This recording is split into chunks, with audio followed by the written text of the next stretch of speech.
My name is Matt Reebesick with the Bucks County Free Library. I'm the IT director. I'm joined today by Pete and Zach on the IT team. For those who are here the first time, this is an ongoing series of tech talks based on subjects chosen by the community. Today's talk will be on iPhone and iPad basics and a bit about iOS and the software that they run. This meeting will be recorded. The YouTube video will be up within a week. Usually takes us that long to get it edited and put up. Questions, if you have any, there will be an email that is shown at the intermission in the middle. And if you have any questions, send an email to that email, and we'll take it in the second half.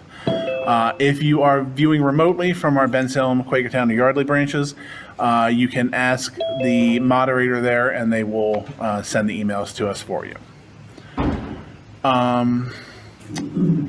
So this is our third month. The next talk will not be until August 16th. We'll be taking July off. During July, keep an eye on your email. We'll be sending out a new survey with new questions about what topics you would like to cover. If there's anything in particular, that will be your chance to present it, and we'll consider it for the next round of 3 talks in August, September, and October. Keep in mind, this is intended to be a basic walkthrough of things that we found were largely unknown by people and can be helpful for beginners. If you have specific questions, you can go to buckslib.org/livehelp, and one of our librarians will be happy to help you. They're very skilled and always willing to assist where they can.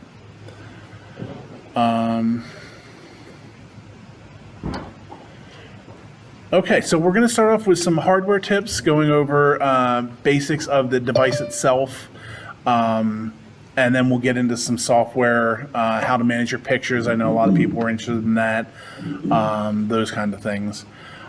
So to get started, one of the first things that people ask are what all the buttons on your phone do.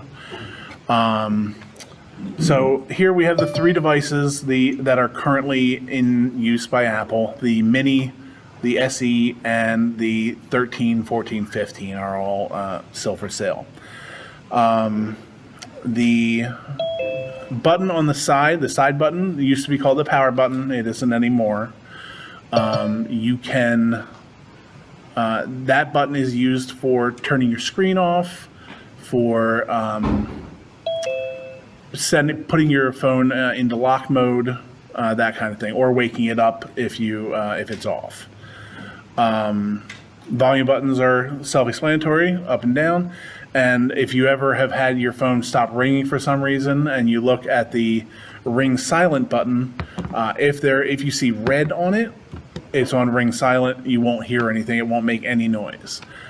Flick it to not red, which is usually towards you, and that turns the ringer back on and any sound. Always important to keep a hey Pete. Always important to keep a case and a screen protector on your devices. You can, if you are unsure of which ones to get, you can always stop by your provider. They'll help you with what to pick out. You can also just ask them which one you have and go on the internet and find one to fit. The most important thing is just to have a case that suits your needs.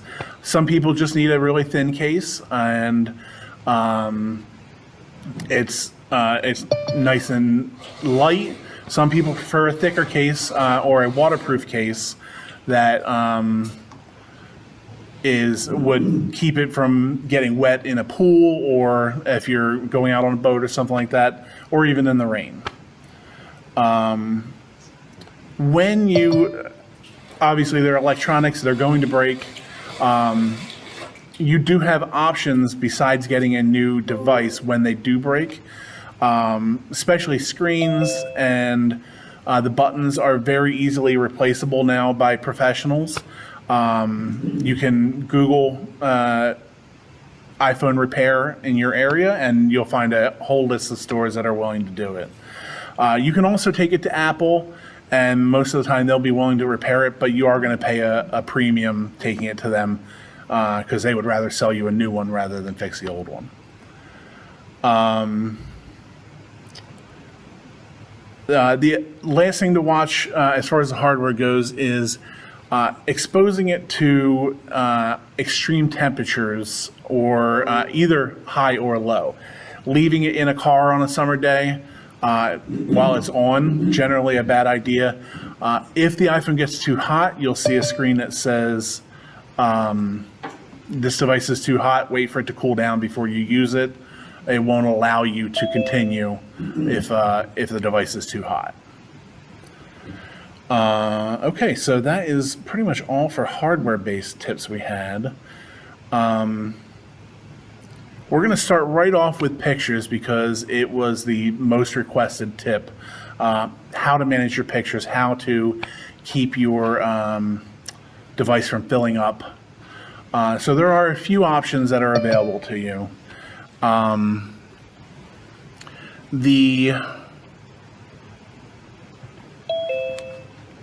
The easiest one is to allow your pictures to remain on your device. Depending on how many you have, that can be quite a few. You may need to. You have the option to save your photos to the iCloud, which is Apple's cloud service. They give you 5 gigabytes for free, which today is not a lot, but you have the option to upgrade for a small charge. I think 100 gigs is $2 a month or something like that. If you go into your iCloud, you can see there where where it will allow you to upgrade that. I'll show that to you in a moment once we get the phone connected.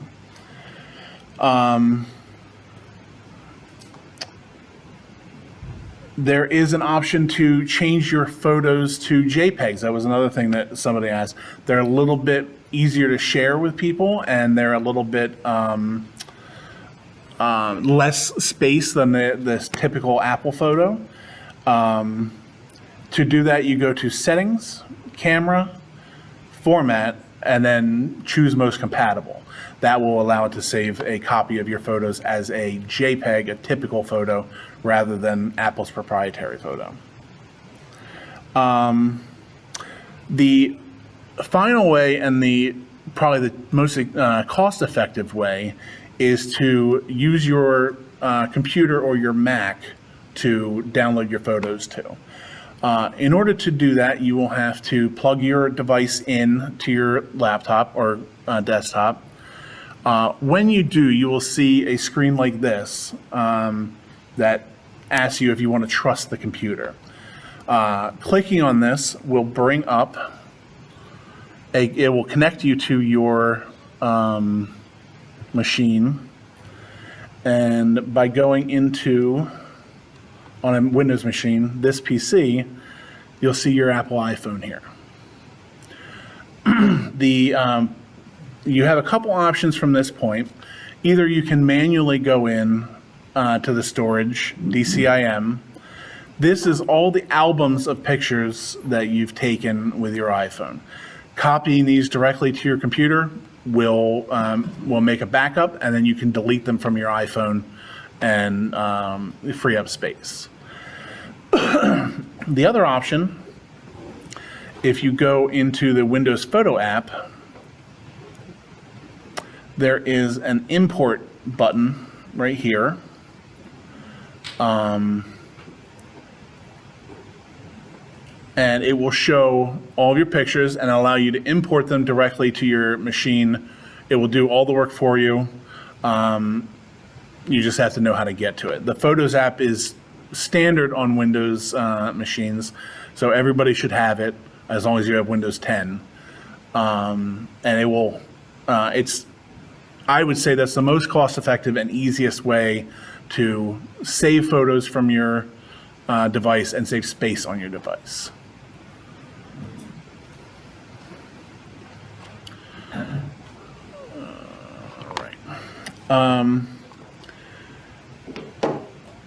Finally, on Mac, if you're logged into the same Apple account, the Photos app will sync with your iPhone, iPad automatically. The same with syncing between your, if you have an iPad and an iPhone, if you'd like all your pictures to be on both, you can, as long as you're signed into the same iTunes account, iCloud account, it will automatically sync your pictures. You'll be able to access them on either device. Okay.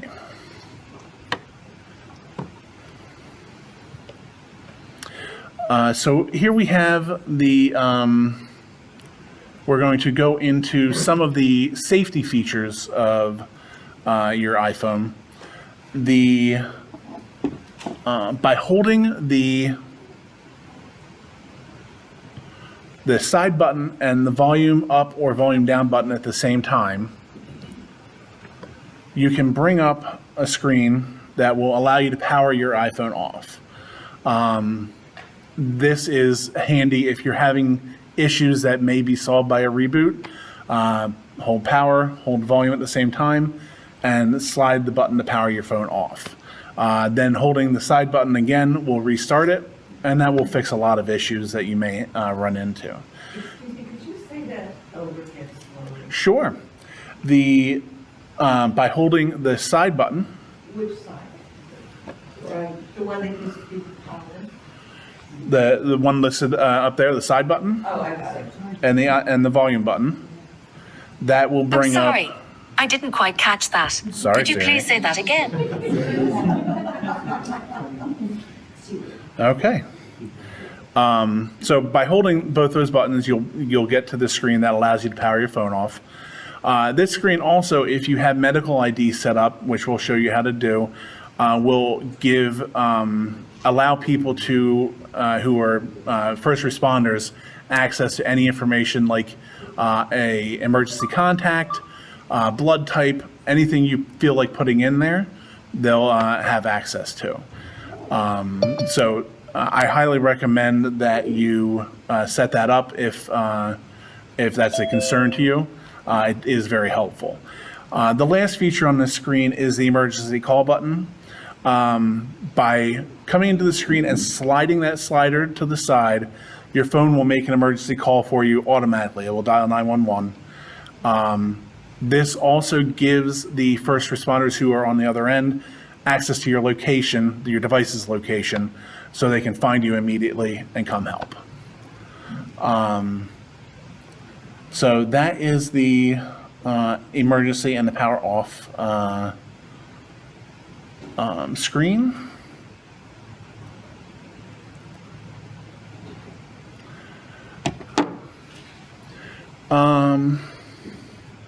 Another thing that that people were most interested in was how to increase your font size to make it easier to read your screen. By going to the settings button and then display and brightness, which is at the bottom here, you have the ability to change your text size.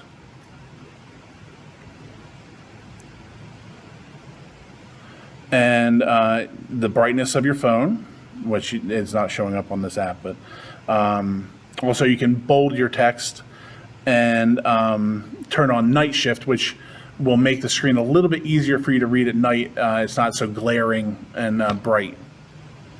There's a bunch of good features in here, display zoom, those kind of things will, for those who are having issues with sight, very helpful to go into that setting. The next thing I wanted to show you was the docking tray. By putting your finger over the battery icon in the top right and sliding down, you bring up this screen. In this screen are a lot of helpful, easy to access settings that a lot of people may be interested in. I'm sorry, if you did the right and pull it down. If you go into up to where your battery is and pull down, that brings up the dock. In here you have, in the top left, you have airplane mode, which will disconnect your phone from all wireless radios. It will basically make it so you're not going to get any calls, you're not going to be able to access any data. It stops your phone from transmitting completely. Your Bluetooth, your wireless is in here. You can turn them off by tapping. Tap the button and it will pause it, turn the device off. Or if you hold it, you can bring up and see what each of these buttons do. Also here, the top right would allow you to control your music if you have music playing. You can start or pause, you can select the next track. On the middle left, you have your brightness. By clicking and sliding, you can change the brightness of your device without having to go into the settings. The button that says focus is a do not disturb function. By clicking on that, it will, between like the hours of 8 and 6 a.m., it will keep your phone from ringing. It will also, you can set it so that only people in your phone book can call you. So anybody who you don't have saved won't be able to, it won't ring when they call you. Along the bottom, you have the typical apps, the flashlight, the calculator, the camera, all easily accessible through this dock. I'm sorry. On the previous screen where you had the two rectangles, one on top of the other, Yes. what is that? That is a screen. So the two rectangles are the screen sharing button. I am using that to share with my laptop, so that's why it's lit up. That will allow you to connect to a wireless device, a little more advanced than we're going to go into today. But if you have a wireless television and you can connect your iPhone to it and display your iPhone on the television.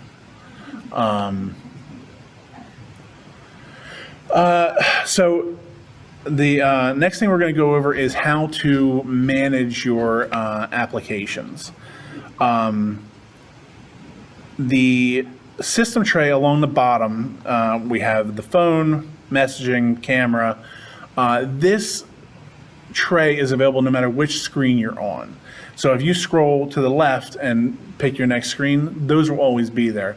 You can edit that by holding your thumb on or a finger on any button and then releasing, and you will be able to remove the app from the tray. You can also, if you hold your finger on any button on the screen,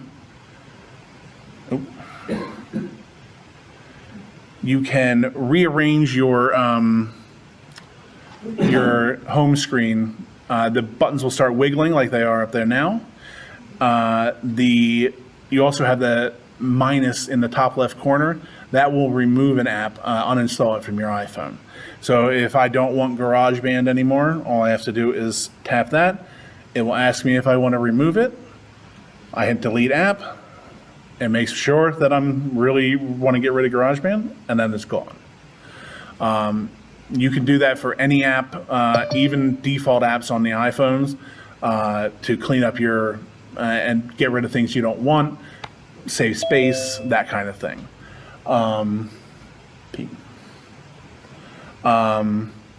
You can also, while you're in this mode with the icons wiggling,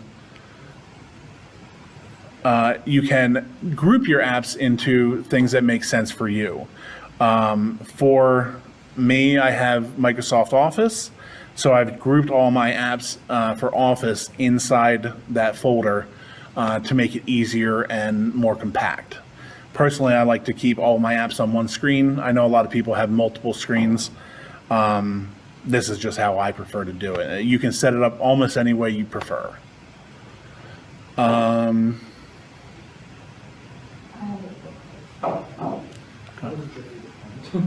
Yeah.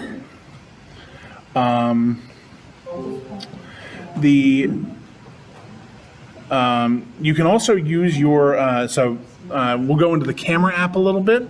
The default camera app for the iPhone is pretty powerful and uses the cameras built in fairly well. There are third-party apps you can use if you feel so inclined, but you certainly don't have to. The one that is built in works just fine. So with this app, you can use this as a magnifier. So by using two fingers, you can unpinch and it will zoom in on what you're looking at. Helpful for reading labels or anything you need to get a better view at. The unpinch also will work on web pages. It will work on photos you've already taken, those kind of things. Unpinch by spreading your fingers out will zoom in. Pinching together will zoom back out.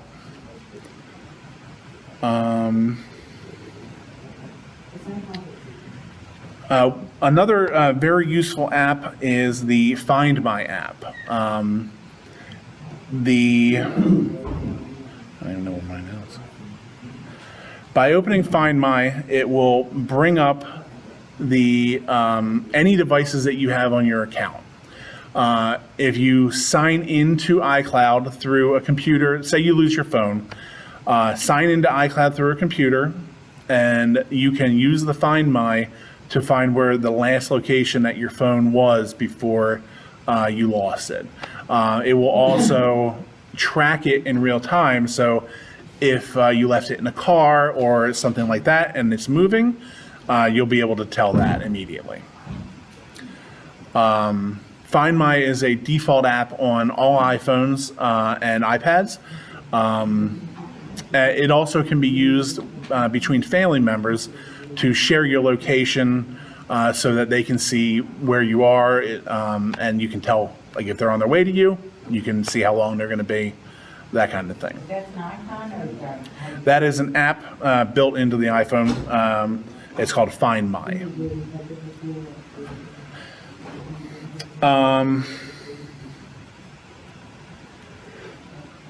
Let's see, what's next?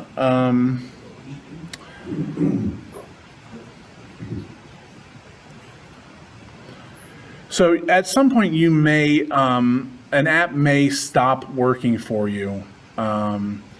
If an app has hung, if any app, if they are not responding, not working as you expect them to close the app on newer iPhones, anything that is, I believe, an iPhone 12 or above, if you hold your finger at the bottom and swipe up, you will have a list of all the apps that you've used. It can be a little tricky to get it. Start at the bottom middle, swipe up to the middle of the screen, and it will bring up your apps. By swiping up again on each app, it will close the app, and it will not be loaded into memory on your phone. Then by reopening it, you're basically restarting the app.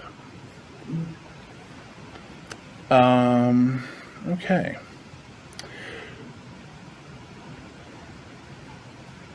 The last thing I want to go over is creating a backup and using iCloud. If you go into your settings, at the top you will have your iCloud information. Tap on your name.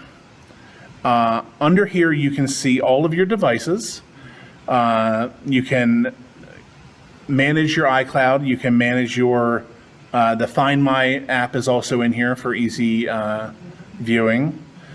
By going to iCloud and looking at apps using iCloud, you can anything you sign into on your iCloud, an iPad, a iPhone, your Mac, anything that is green in this screen will be uses iCloud for saving, and thus all your data will be accessible between your devices.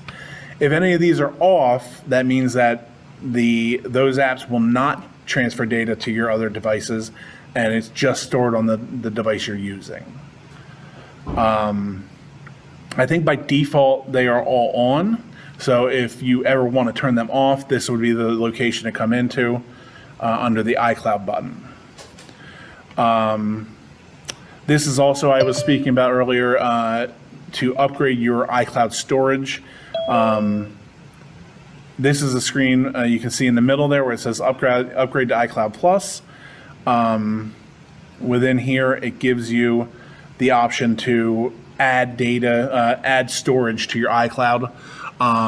If you have a large backup, or if you have a lot of pictures and you don't want to deal with plugging your computer into or your phone into a computer, by upgrading your storage, you can just keep all your stuff on Apple's cloud, and you don't have to worry about using a separate device.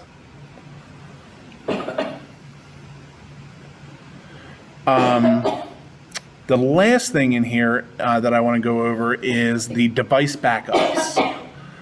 About 3/4 of the way down, you'll see the device backups. It says iCloud backup, and it's turned on. By clicking on that, we can see what is backing up. My iPhone is backing up. It is also able to back up over cellular, so you don't need to be connected to Wi-Fi. It will run a backup when it needs to. And if you scroll down, you can see what devices are backed up now and how big that backup is. Typically, backups are somewhere under 5 gigabytes, so they store on the default iCloud pretty nicely. But if your backup is larger, you may need to upgrade the iCloud using the method we showed you before to save that backup on the iCloud.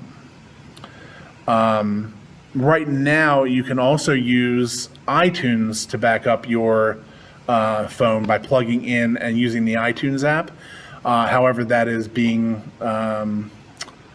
sunset by Apple fairly soon, so I wouldn't worry about learning how to do that right now. Okay, I think that was the last thing I wanted to go over. So we will take a quick break. If you have any questions, raise your hand. You can send, if you are through Zoom, you can send any questions to techtalks@buckslib.org. That will be up on the screen in a moment, and we'll be back in about 5 minutes. All right, thank you very much.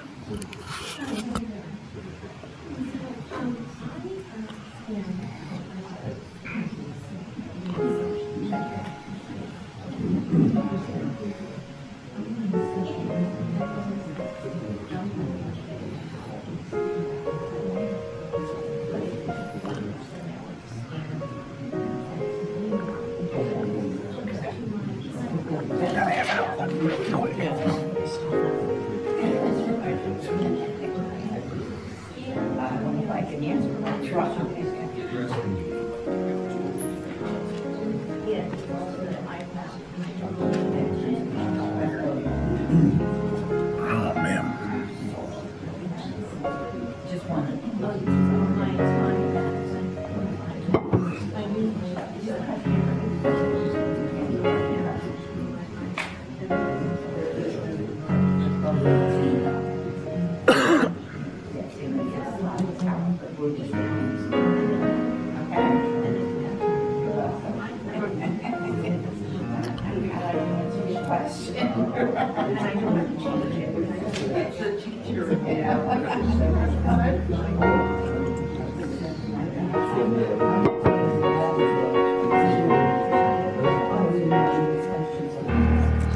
I gotta keep forgetting to bring my damn band.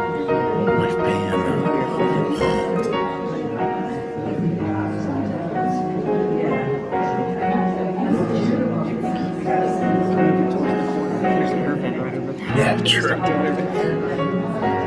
time without fail, someone's a Yeah.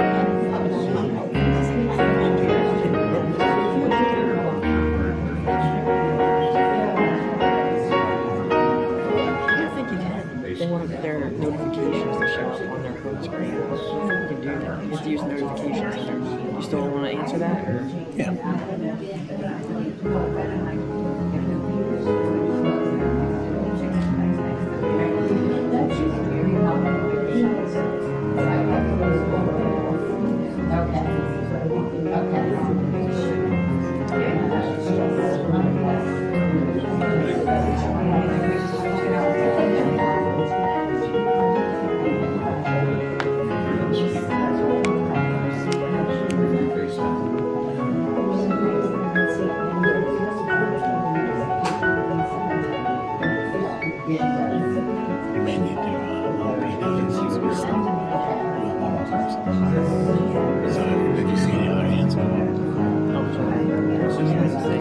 Yeah, pretty slow right now.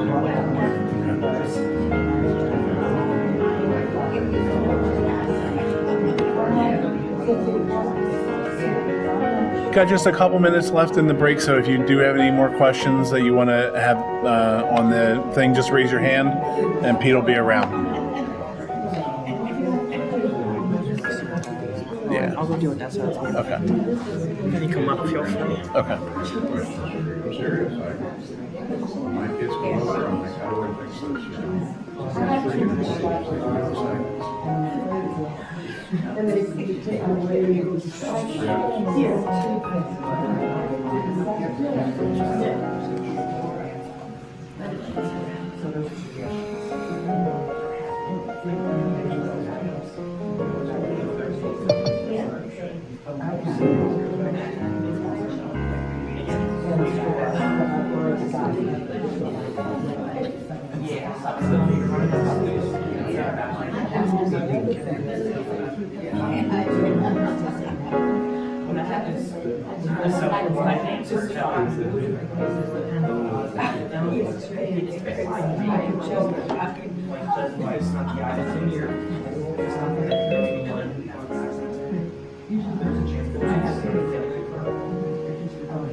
All right, so we're going to get started again. If you do have any remaining questions, just keep your hand up. Pete and Zach will be around, and I'll answer them on the call. You can go back around. Just take your laptop and add any questions you have into Teams. Yeah. I'll just go around. Okay.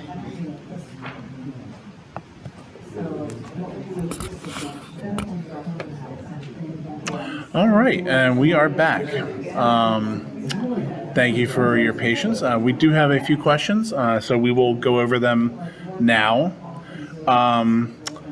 The first question we had was how to group your apps into folders, to how to create the folders for your apps. So by holding your finger on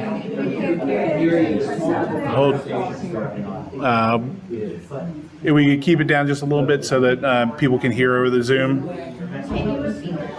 Sure. How do you create folders that you can use to group apps?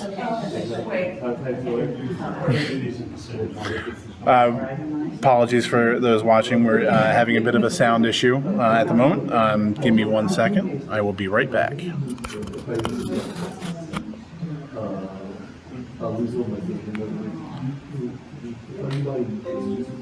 Okay. Okay. Apologies for that.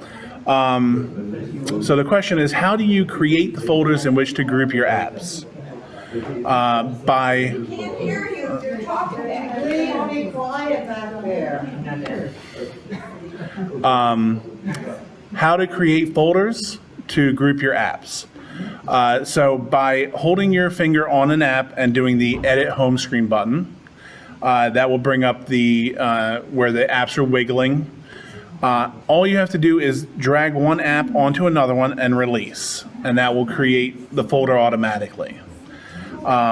By going into that folder while they're wiggling, you can change the name to whatever you want. It will default to one that it feels is correct, but you can change it to whatever you like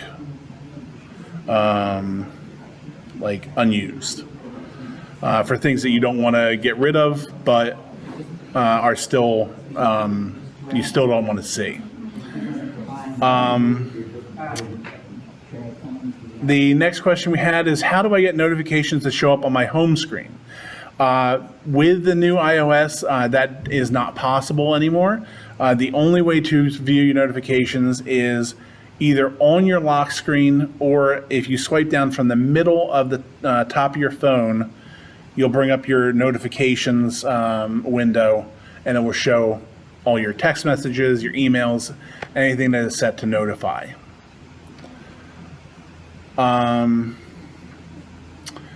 Next question we had was how to change the screen so it doesn't go dim so quickly. By going into settings and then going to display and brightness, and scrolling down, you have the auto lock feature there. Auto lock for, I believe, is default to 2 minutes. But you can change it to as many as 5 minutes or never. If you change it to never, you will have to press the side button to turn your screen off. Otherwise, it will not do it by itself. All right.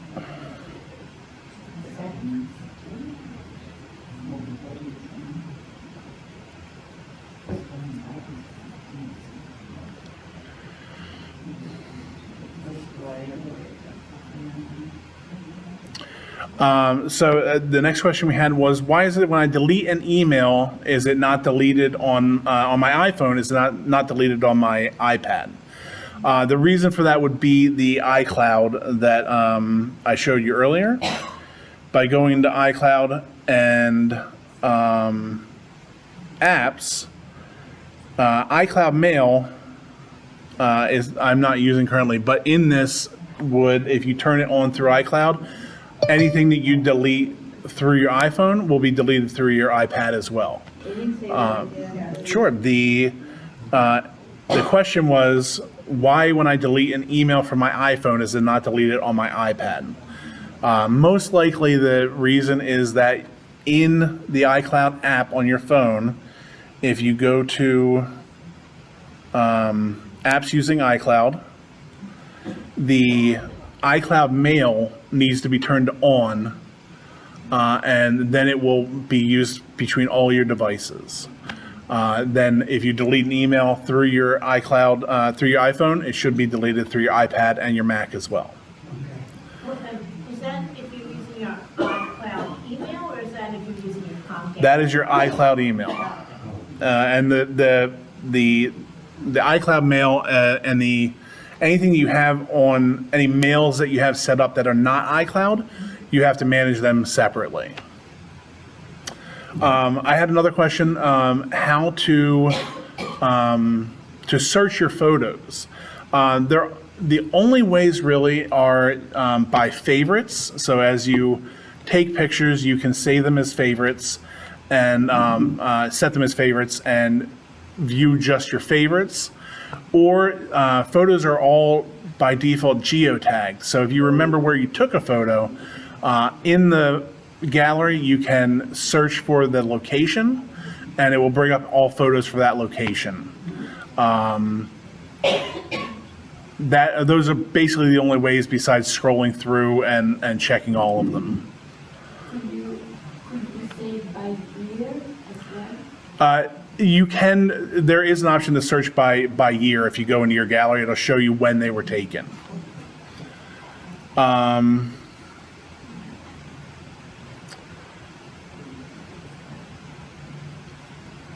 Let's see. Next question was, should you use a password manager like Bitwarden? And if you do, can you share an account? We went over this a little bit in my last tech talk on internet safety. Password managers are a good idea. They are recommended right now by security experts. If you set one up like Bitwarden, it is definitely a good idea. Makes it a lot easier to save your passwords. Sharing with a relative, a spouse, totally up to you. That's personal preference. You can use the same account and it'll save passwords between for all your devices and any user. You don't have to. You can set up a separate account for each user if you want.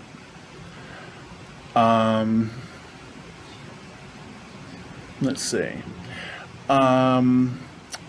Is there an app like Word, was a question that we got, like Microsoft Word. So there is a default app that Apple uses. Apple's version is free. It's not as robust as Microsoft Word. You can use Microsoft Word on your iPhone. It is available. However, you do have to have a Office 365 account, which requires a subscription. How important is it to download updates, especially if I don't want them? Updates are very important.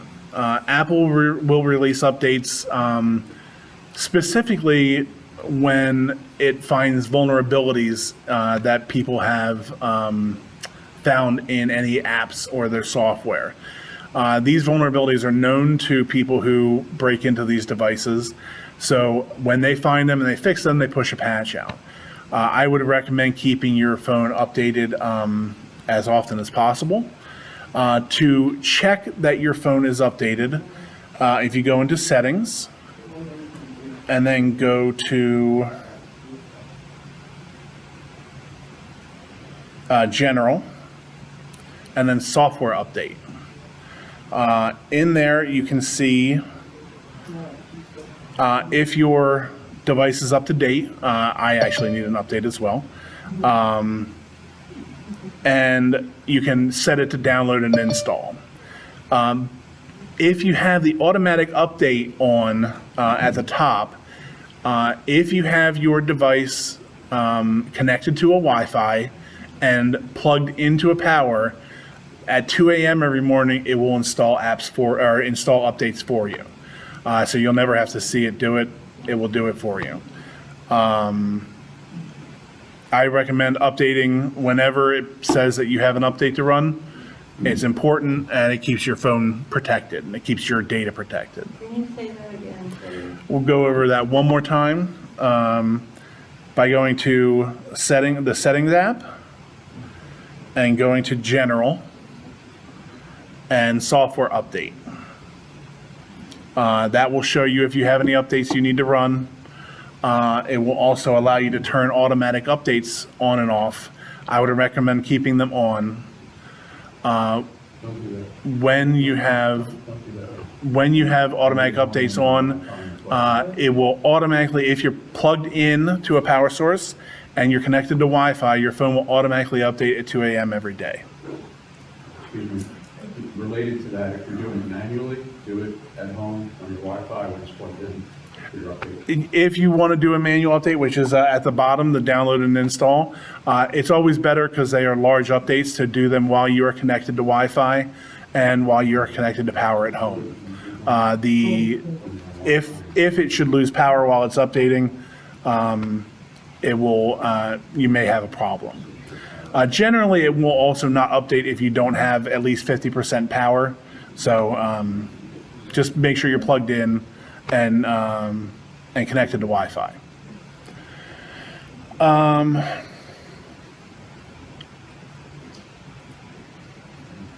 The last thing that I wanted to go over was the iPhone Restore. Somebody asked, how do I transfer my data from my old iPhone to my new phone? Apple has made this very simple. By holding a new phone close to your old phone, you will get a screen that looks like, oh,